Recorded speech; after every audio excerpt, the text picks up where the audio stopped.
हिकिड़ो ॿियो बि धोखो आहे। कहिड़ो धोखो आहे?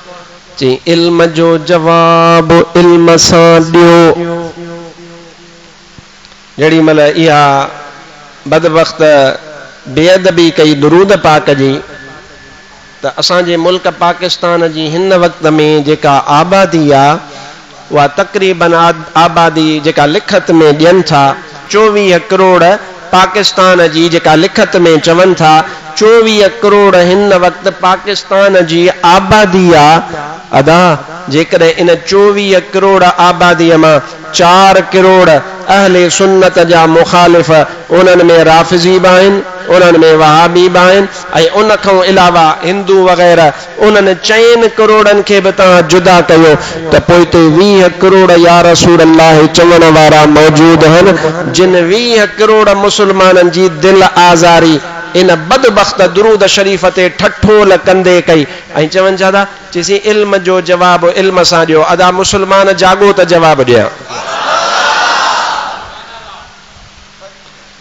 हाणे हेॾा निहारजो, इत्मीनान सां ॻाल्हि खे सम्झण जी कोशिश कजो ऐं पंहिंजे दिमाग़ में विहारजो त धोखो केॾो वॾो आहे।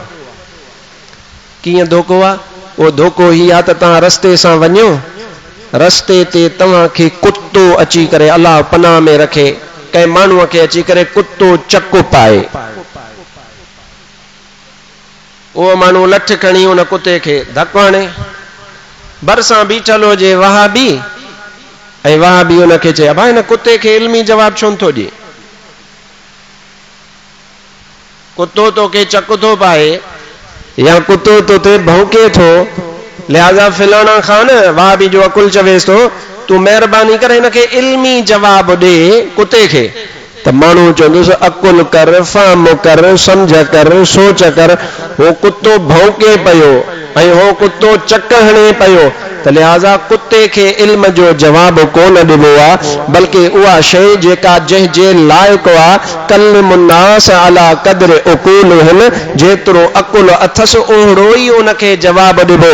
तूं अॻियां सलात सगोरीअ ते को दलील इल्म जो कोन थो ॾिए, तूं सलात शरीफ़ जे इनकार ते क़ुरान जी आयत कोन थो पेश करे, तूं क़ुरान पाक मां या हदीस शरीफ़ मां का सलात शगोरीअ जे मुखालिफत में या मनो ते हदीस पेश कोन थो करे।